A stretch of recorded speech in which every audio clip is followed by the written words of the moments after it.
So this is in the European tradition. This is one of the stories that the Grimm Brothers found when they were getting stories from old German women around 1800, 1820. This is one of the stories. It's called Faithful John.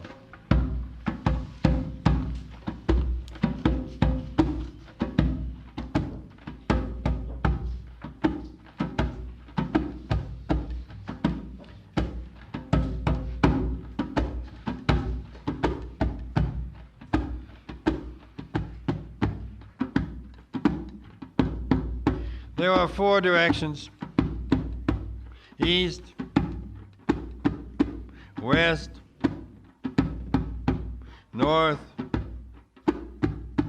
south. And we honor all 4 directions. And we also honor the 5th direction, the vertical one, which is in us here this morning.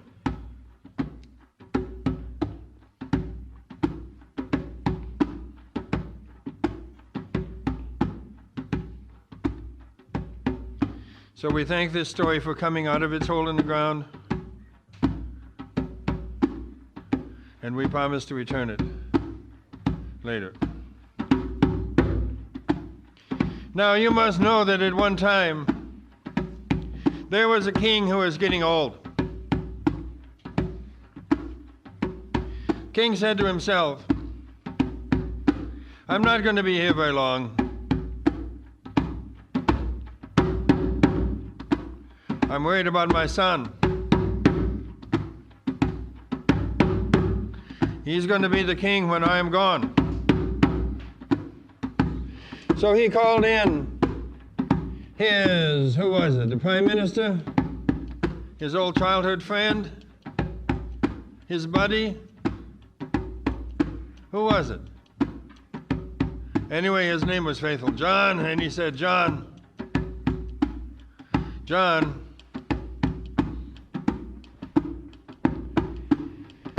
I'm going to die soon, and I want you to help my son as you have helped me. Will you do that, John?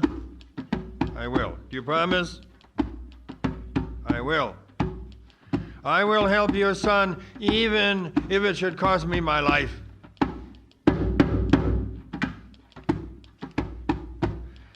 Father said, good. Now, when I'm dead, I want you to take my son around the castle, and I want you to show him each of the rooms. Take your pot of keys with you, take all those keys, open one door after another, tell him what's kept there, what happens in this room, what the history of this room is, tell him all of that. But not that one room, John, is that clear? Don't open the door to that room. Do you smell trouble?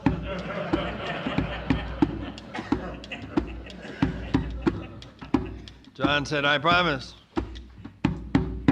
So that's the way it went. Pretty soon the old man died, and after they had done the funeral rites and got him in the ground, then John said, your father asked me to bring you around the whole castle, so let's begin. So he started at the bottom and showed them the places where they torture prisoners, you know, and those kind of things, and where they keep the bones after the prisoners die, and where they keep all of the money that they've gotten in from the castle, and, you know, where they keep the money you pay to the Democratic National Committee, and all that sort of thing. The practical workings of the castle. And then where the food is kept, and where the wine is kept, and where the beer is kept, and where the women are kept, and so on and so on and so on. Finally, where they keep the wonderful clothes, and where the horses are, and where the priests are, and where the riders are working away, going blind as usual. Demanding that all their stuff be read every day, you know. Maintain and Martine said that all of their work had to be read aloud every morning. So they went through the whole castle, and the son said, that was good, now let's do it once more. So they went again through the castle. Son said, there's something strange here. Let's try it once more. And he said, this room. John said, well, let me tell you a story about this next place. Really incredible things happened in this room. Open this door, John. John said, I promised your father when he was dying that I would not open this room. King said, John, I have some news for you. I'm king. Open the door.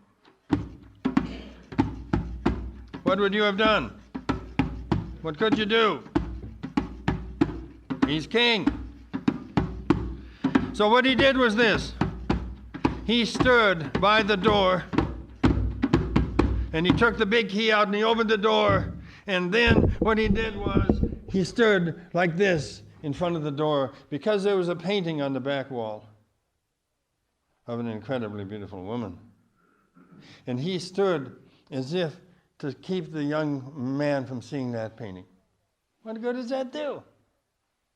The young man just stood on tiptoes, isn't that right? He stood on tiptoes.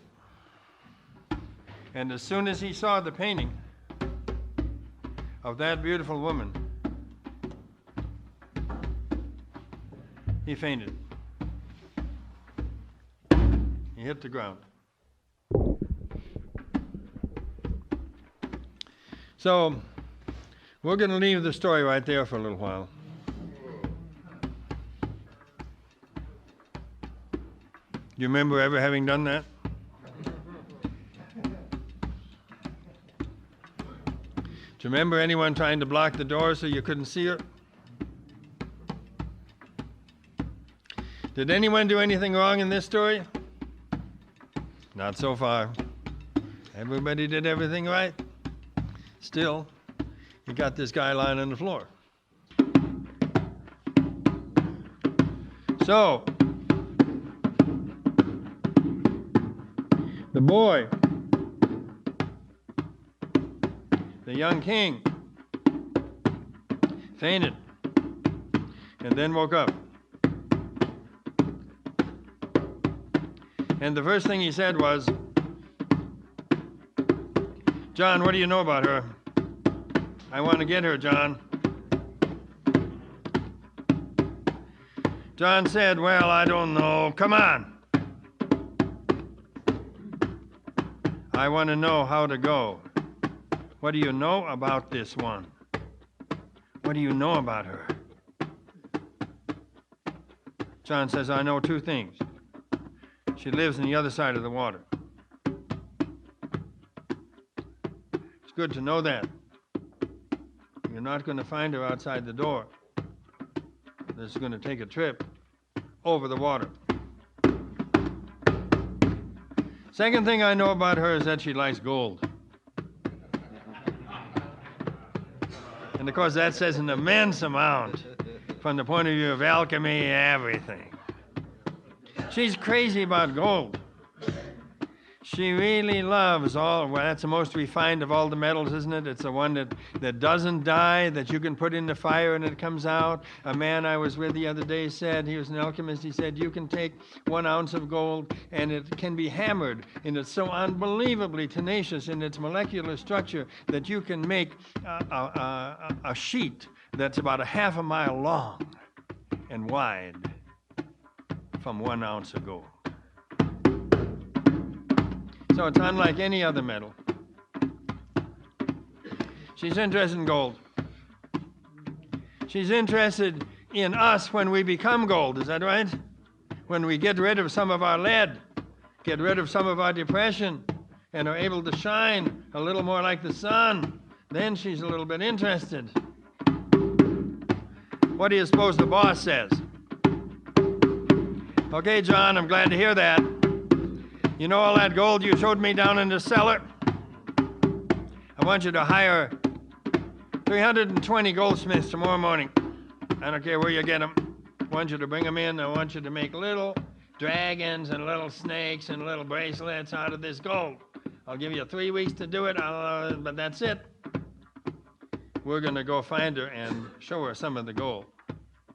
So that's what I want, John. Can you do that? Well, John didn't make the decision. He made the decision.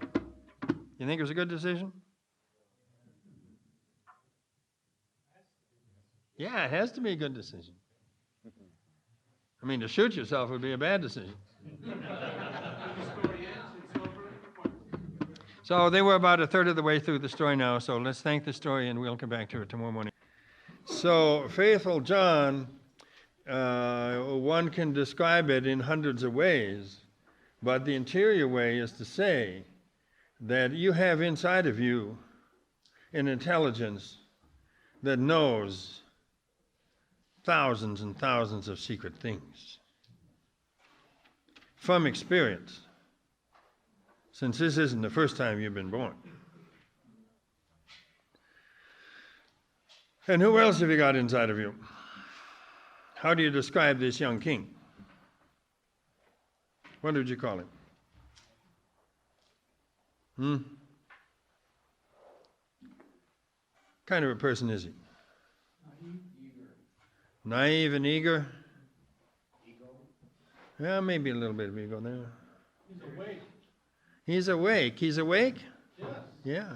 He notices the room. He notices that we pass some room. So that's very sharp in him. So what word would you choose for him? If you're going to leave aside the word king, which doesn't mean too much, especially in our time. Huh? Yeah, consciousness. Curious. Seeker. Courage. He stuck with it 3 times. Yeah, mm-hmm. Who is he in you? What does he do in you? Persistence. Perseverance. What does he do in you?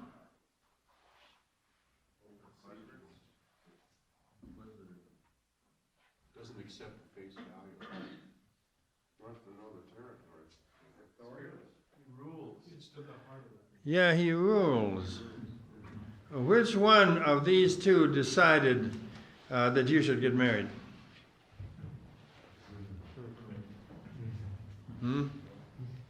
What do you think?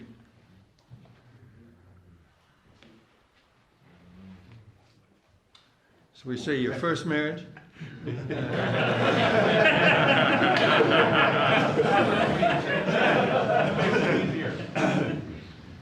Well, huh? Sometimes you think it's one, sometimes. Yeah, that's right. You think it's one, but it could be the other.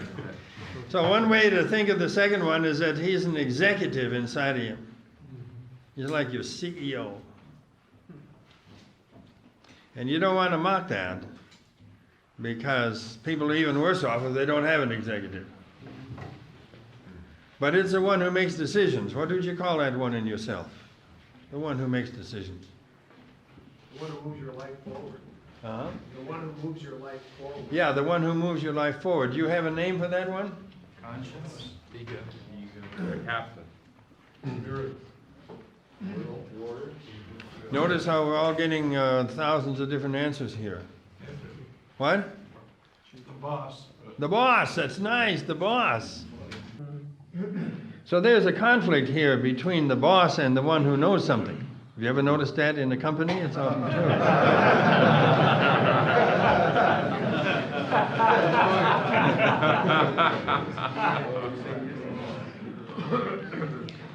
So the whole rest of this story is going to be about this conflict between the boss. And Faithful John, are you okay with that as a name, Faithful John? Because if you try to call him Spirit, you know, you're in deep trouble. You try to call him Conscience, you're a Puritan. You know, you're in a lot of trouble with these words. And maybe it's best to just give him a name like John. And what is his main quality? He's faithful. Going to be faithful to your boss's father. whoever that is, and to you.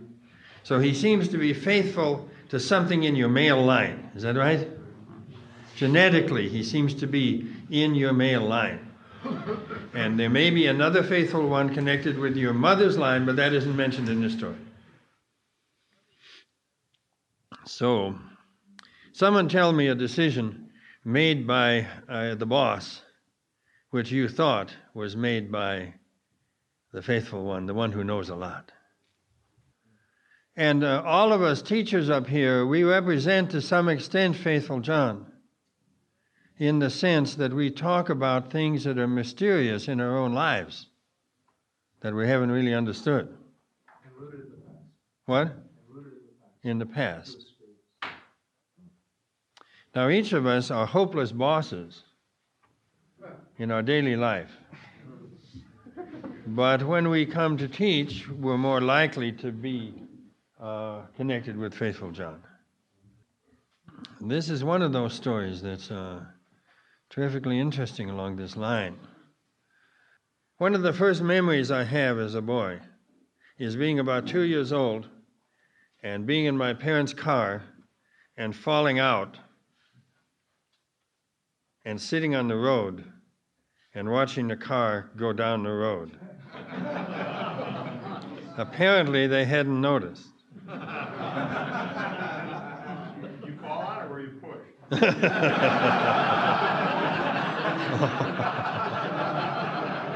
You know, you look a little like my brother. Older brother, right? Older brother, right. I asked my parents about that, and they don't seem to remember it. And I finally got a therapist, and I was about 58 or something like that, because I don't believe in hearing these things. But one of the things he said, I want 2 memories that you have had before the age of 10. So I gave him this one. And I said, I asked my parents, I don't remember it. He said, it doesn't matter if it happened or not, it happened. So what does that mean? Well, to some extent, it means that in my family, I was not loved. Isn't that one of the implications? Either being out of the car, pushed out, at least not noticing going down, I'm left alone sitting on the road. So that's a psychic fact about me. Now, who is the one that remembered this story? Was it the boss or the faithful John? This is one of faithful John's stories. Doesn't matter if it happened or not. The boss can say, it didn't happen because I checked it out and there wasn't any road there at that time and the cars were all green, wasn't black, and what the hell, doesn't matter. So, I got to be grateful to faithful John for telling me that story. Is that true? Because apparently he's been born many times, so therefore he's able to compare lives a little bit. And he said, well, there's something in this life that's very strange here. And all right, anyone else want to come in? One time I remember stealing something from a store when I was about 10 or 12. Got caught, too. Who was that? Was that the faithful John or the executive that decided to do that? Yeah, it was the boss. And it wasn't too good an idea. Yeah. I've been doing a lot of dream work recently with a helper and coming up with doing role playing, kind of really switching and just coming up with remarkable information. Which, I mean, even in the furthest stretches, when until I embody it and the shit that comes out just blows my mind. And one of the things that just floors me is the incredible of pure, clean, truthful, useful information in there.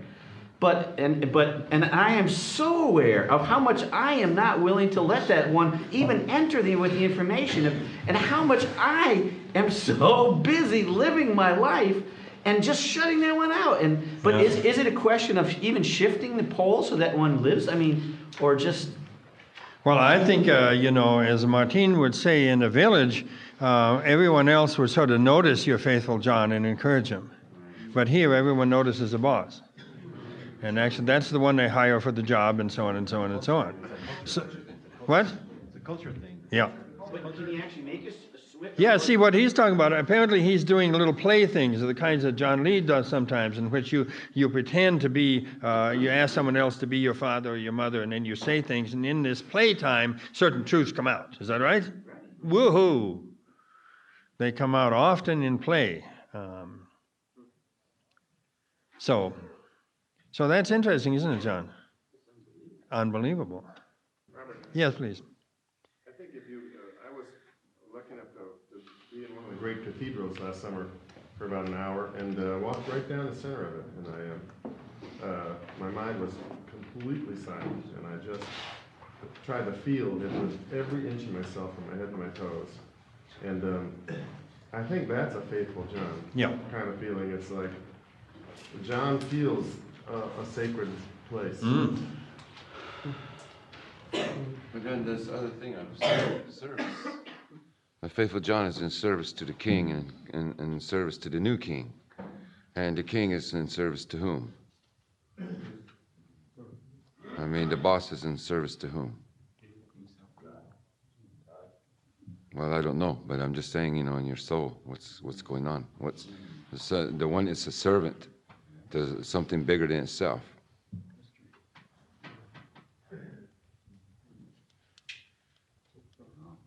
Mm-hmm. Please. One of the interesting things that I found out about the Australian Aboriginal culture was how they thought it was very strange that we dreamt when we slept.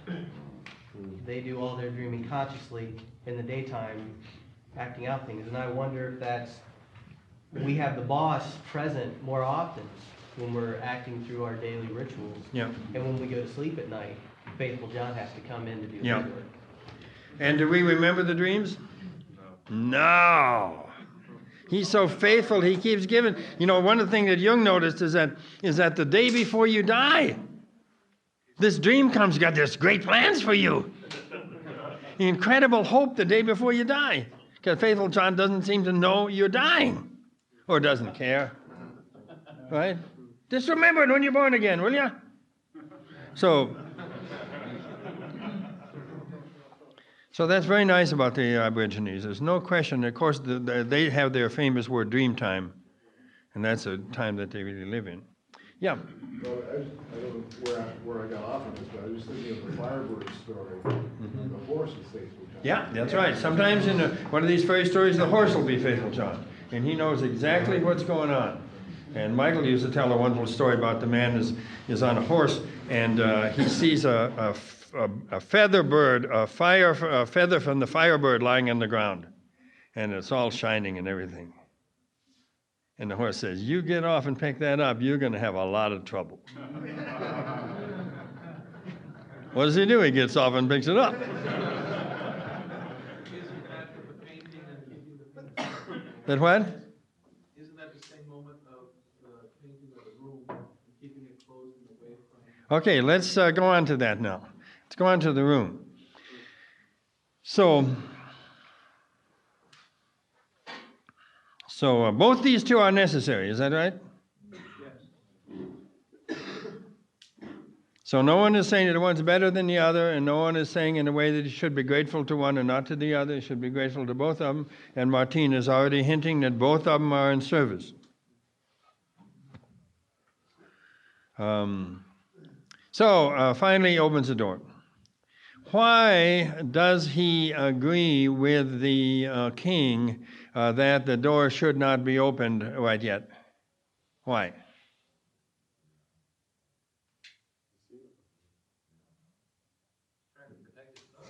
From what? What's in the room, which is probably going to be more dicey than he thinks the sun can handle. Yeah. But how could, yes, please. I think there are certain times in our lives when an experience is something we have to take, and it can't be given to us. Yes. Uh-huh. That's interesting. Is that good? So what could be dangerous about this photograph of this painting of this fantastically beautiful woman? What? Lower circuits. One of the things that is said now, about a lot of the people who are working with young ones is that here's two things that interest me. First of all, the family isn't functioning anymore. The family used to be, among other things, a filter for information. Every family would filter the stuff they wanted to come in. Of course, a fundamentalist filter is very different than a liberal filter or whatever, but they all had filters. So the kids didn't receive certain information until the parents had already, prepared the way for that or whatever that is. Now the television set has outflanked the parents, and there's absolutely no filtering at all. And this incredible stuff just flows in. So that's never been heard of in the history of the human race, that kids should receive unfiltered information. And of course, a lot of that is violence and killing, etc.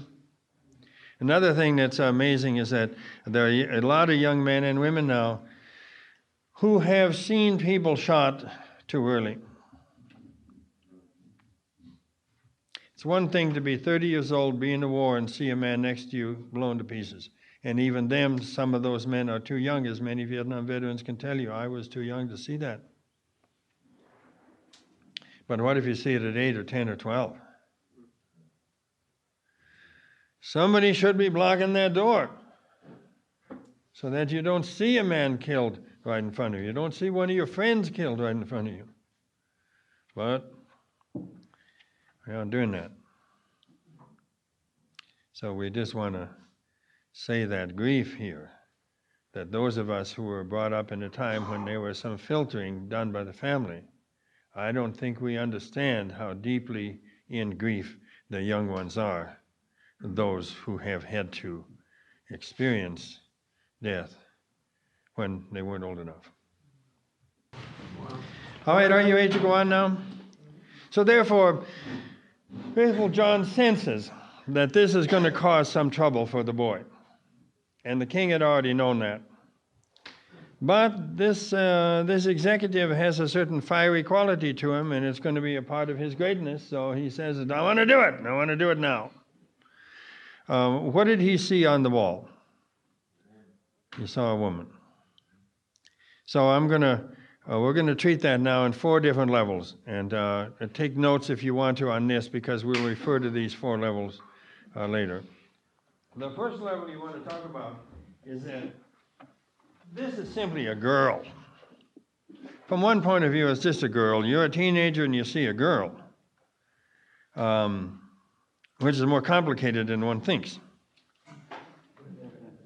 And I'm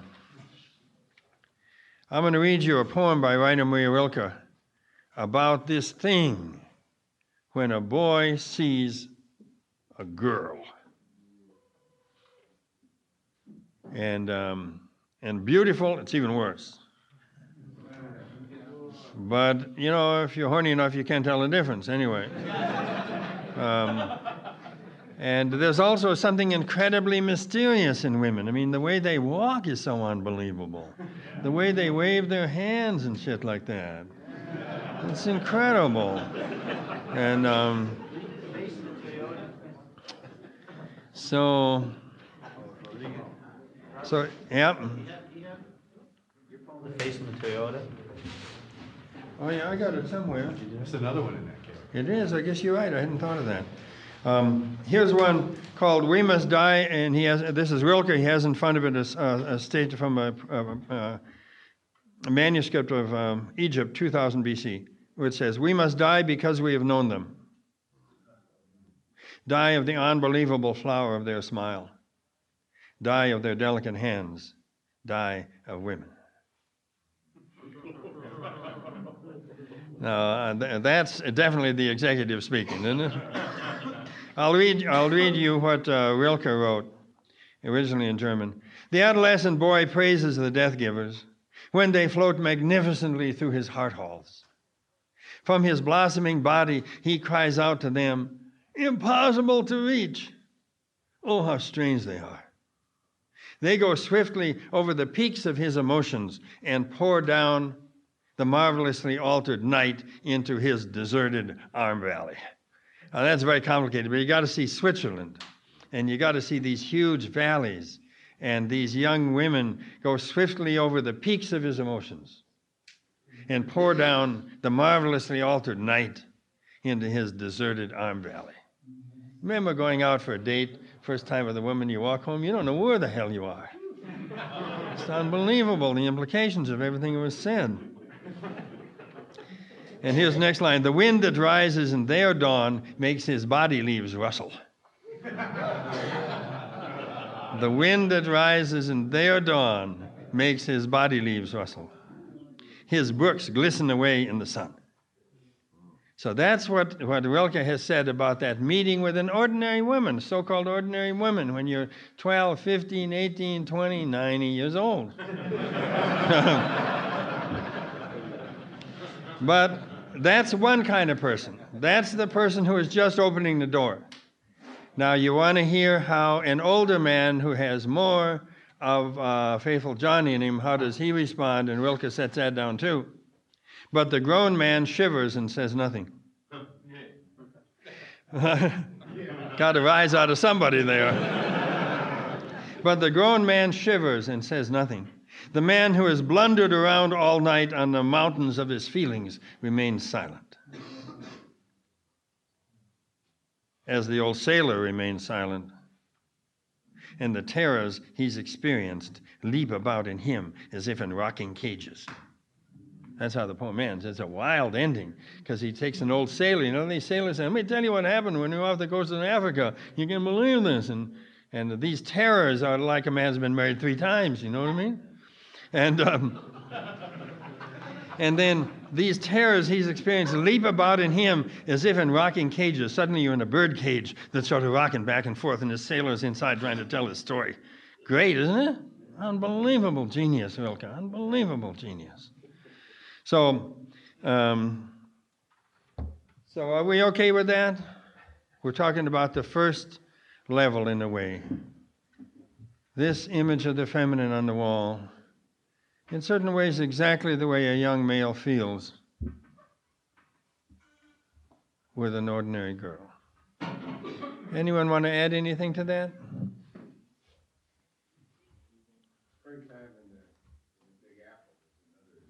Yeah, that's one.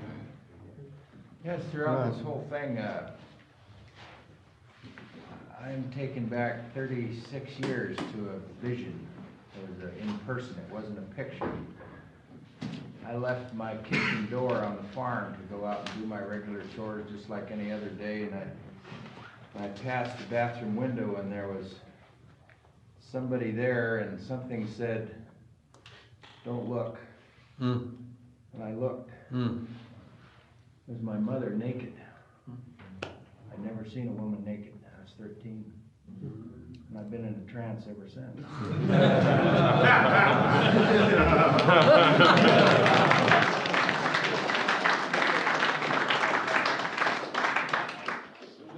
It wasn't a real woman in the room. It was an image. It was a picture. Yep. It's a fantasy. It wasn't real. You got a grudge against something that isn't real? How are you saying that? I chased the fantasy. I see. And he says he chased the fantasy. All right, let's go. So if we're going to lay out 3 more layers in this, yes, please. Joseph Campbell, there's this wonderful little section in Fire in the Mind, Yeah. where he is, I don't think having a sexual affair so much with this, the woman, Adele Davis, the person I speak of the diaper, and he asked her to take her clothes off one night, and he just looks at her, and he said he was so totally frozen looking at it. He said he felt like he was witnessing a sacrament, and she said that she felt the same way, just to have him look at her woman's body. Yeah, It was great. a holy thing. I read this short story once. It was called Girls in Their Summer Dresses. And it just sounds like it. The whole short story. Who is that? Is that I can't Cheever? remember. John Cheever? I'm sorry, I can't remember. Oh, I remember that too. Do you remember? But Yeah. it was just a beautiful Great. story about a guy just Great. admiring Yeah. all Great. these young, beautiful Yeah. women walking around in their Yeah. spring dresses. Okay, let's keep going. Suppose you go up 1 layer. What is it? Another layer would be, this is a picture of your own female genes. People know that if you're a male, for example, there's a difference of opinion, but in the womb, in the beginning, all the fetuses are female, or all the female fetuses are neutral, but moving towards the female. And if you're going to be a boy, then about 5 weeks, incredible number, 250 separate orders come in to change the vulva into the scrotum, to change the clitoris into a penis, to put on huge muscles on the back and on the shoulders. 250 orders come in to turn you into a male. So it's a hell of a lot of work. No wonder people come out of the womb exhausted, men do. Yeah, there's a lot that can go on. Could turn out like you. So,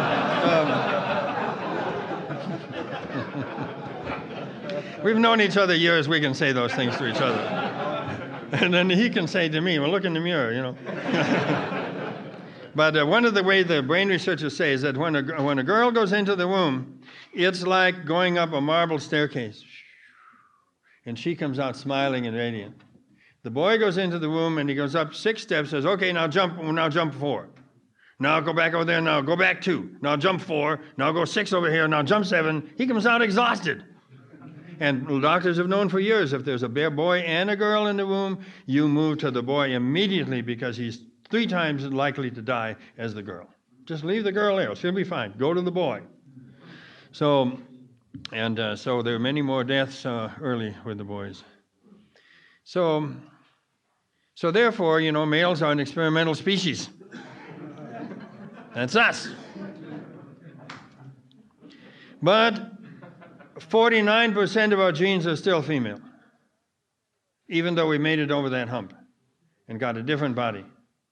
Still, there's a huge female inside there. And it's particularly dangerous for men, because one of the meanings of initiation is that you don't become completely a male just by going through the womb. You need a lot of help afterwards to make it there. And if you get too attracted to a woman too early on, you can start to become female and think that's a great thing. And you turn into Woody Allen. I mean, that's not, you know. But there's something there, you know. I think Hamlet had a little problem in that area. And Woody Allen's just, you know, a pop version of Hamlet. But anyway. So therefore, it is no wonder that boys, when they're 6, 7 years old, and they say, well, why shouldn't you be nice like the girls? Oh, no, they're icky girls. I don't have anything to do with them, you know. And then they say, oh, you're a sexist already, you know. You read the wrong comic books and everything. We got to get now in your case. And that isn't it at all. It's hard to be a male and remain a male. And therefore, you have to, it's good to stay away from the girls at that age and just do stuff so violent that the girls don't want to do it. And then you get beat up, but still you feel better. Maybe you can beat up somebody else. And so therefore, you're also looking at that interior woman inside of you. And you can't tell which one made this one faint. And then the sad thing that you have to say is that even though at 5 you defend your masculinity correctly and you do boy things or whatever it is, I remember I had my daughters were born first, and one of the things I remember, I kept buying them John Deere tractors, you know, those little ones? I wanted to give a John Deere tractor to someone. I didn't have any boys. Of course, what do they do? Put the dress on the John Deere tractor. And, you know, they were amused by it. They knew Daddy's a little off. It wasn't until my boys came they could really know what to do with the tractor, you know, ram it against the wall.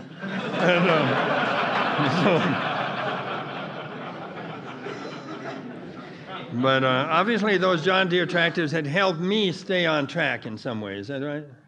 they'd helped me stay on the male track in a certain way. I had a lot of gratitude to them. I still got them. I got a small John Deere. I got a small, International Harvester on my desk. So, anyway, so therefore, you are looking then at that female part of you that didn't win, the male one in the womb. And then the sad thing is that unless you let that one come out, you're not going to be an adult male. Unless you honor that 49% feminine in you and allow that one to come out, you won't become an adult male. You'll just become a man, just this kind of a macho guy. That's okay. We need you for war. We need to kill a lot of you in the wartime. Hope you don't mind. So, and that process of holding on to your maleness and still opening yourself, this isn't even opening yourself to girls now. This is opening yourself to that 40% that's in there. Did you see him weep last night? Did you see that? He's from Guatemala, where they honor that other part of themselves more than we do. I mean, it's called New England. I mean, England was bad enough. Now we got a New England? This is a joke. Anyway. All right, do you want to go up to the third level? Anyone want to say anything about this second level? Because we could spend a long time here. How to remain faithful to your maleness and that experimental side of you that is so beautiful and so wild and that women are so scared of, some women are so scared of. So that now when anyone goes into a Promise Keeper meeting, there are a whole bunch of feminists there with placards, saying, don't go in, they're all fascists. That's really true. It happened in Minneapolis. So, and are we saying now that faithful John is the one who will help open you to your own 49%? Yes, that's right. Yes, please. I was going to ask you, you were saying that you should let that feminine part of you out, come up, and then come out so it can leave it. And then what? I was wondering if you're saying that you should let it out and leave it, or have it be a part of you and understand that it's a part of you. Yeah, I think you understand that it's a part of you. And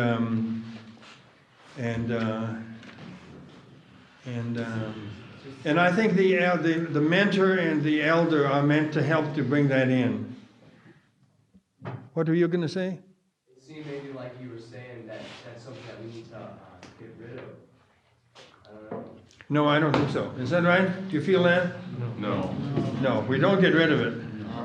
We just pass out for What? We just pass out for a little while. From the shop. Yeah, that's right. It takes great strength to permit to see it and experience it. You have to be very strong to do it. Yeah. And you can't give that strength up. No. And it's only through that strength that you can experience call it the gentle or life-giving aspect. It's interesting, too, that they think that one of the things that happens sometimes in brain research now, they believe this, that it needs a lot of testosterone in the mother's blood in order to make a male out of you. And testosterone declines when there is fear. So the number of gunfights in the cities and all of that causes fear in the mother. And that will decrease the amount of testosterone that she has. And that's a wild thing. So they now believe that there can be enough testosterone so that the body is changed, but the brain remains female. So a gay man is someone who has a physical body as male, but the brain is female. And Whitman was one of those. Whitman, some of the greatest poets are gay. Why is that? Because Whitman, when he looked at a man, he looked at it with the eyes of his own female brain, and he saw this incredible beauty. Do you hear me? He didn't see the beauty in women, he saw the beauty in men. And that is a wonderful thing. It's a great, the union of masculine and feminine there is so terrific. Yeah. And we'll come back to it tomorrow morning. Let's take a 5-minute break.